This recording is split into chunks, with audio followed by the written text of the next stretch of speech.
Swala la ufisadi ni swala ambalo limezungumziwa na ni donda zugu leo hii tunapozungumza katika taifa letu la Kenya.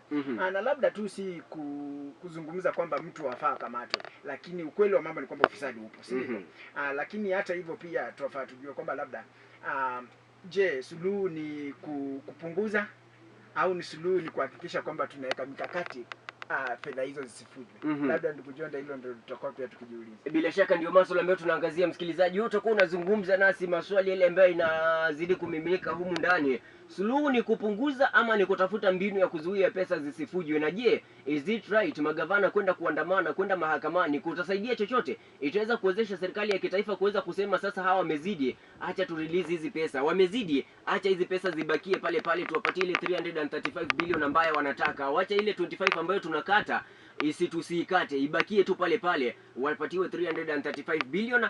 Serikali za county ziendelee kufanya kazi ambayo wanaendelea kufanya. Msikilizaji, je, is it right ama wewe unaunga mkono kuweza kupunguzwa zile hela, ama mbinu nyingine ya kuweza kuhakikisha kwamba hela zile zinatumika vizuri iweze kutafutwa, kuweza kuhakikisha kwamba vile vile isije wakalimaza sana operesheni katika serikali za county? Manake serikali yenyewe ya kitaifa na vile vile katika katiba ya taifa la Kenya imekuwa indicated clearly kwamba tuko na 47 county government. Kwa hivyo iwapo watakuwa wananyimwa zile hela, inamaanisha kwamba operesheni ama utendakazi wa wale magavana, wale wabunge, wale maseneta na hawa MCS kule katika counties itakuwa inarudishwa chini. Hapo sasa tunasema kwamba sasa mikakati yote imelemazwa. Sasa counties tunavyozungumza leo hii, labda watu kufanya kazi katika county inakuwa vigumu kwa sababu hakuna hela.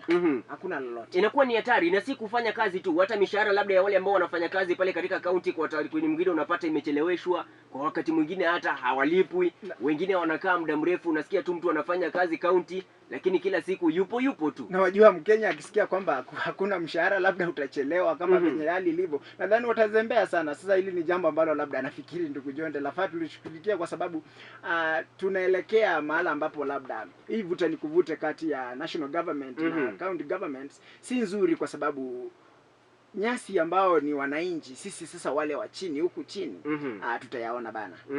Na nafikiri kwamba Bwana Oparanya alipokuwa akizungumza alikuwa ananyoshea kidole cha lawama sana wabunge, akisema kwamba nyinyi wabunge ndio kidogo hamjawajibika.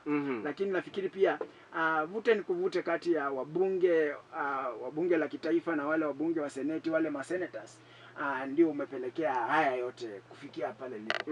Naibu wa rais kasema kwamba si lazima tuende kotini ndiposa tupate suluhu. Na aliandaa mkutano kwa kweli siku zilizopita, lakini hakupata suluhu.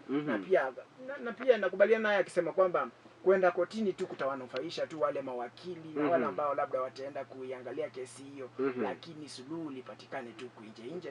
Kwa sababu ikienda kotini pia itachukua muda mrefu. Mambo yakiwa kotini sasa labda itachukua muda mrefu na labda shida hii itaendelea.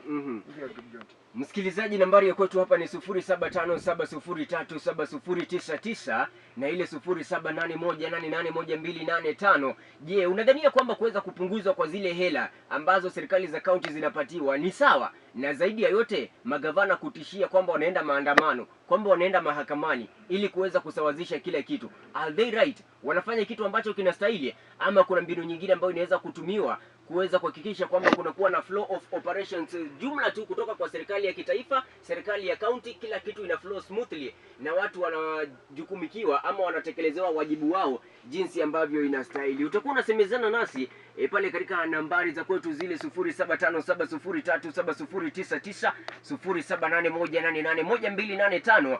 Achie SMS yako pale katika 0795800655. Lakini kabla ya hayo ni kufahamishe kwamba Mediheal Hospital Eldoret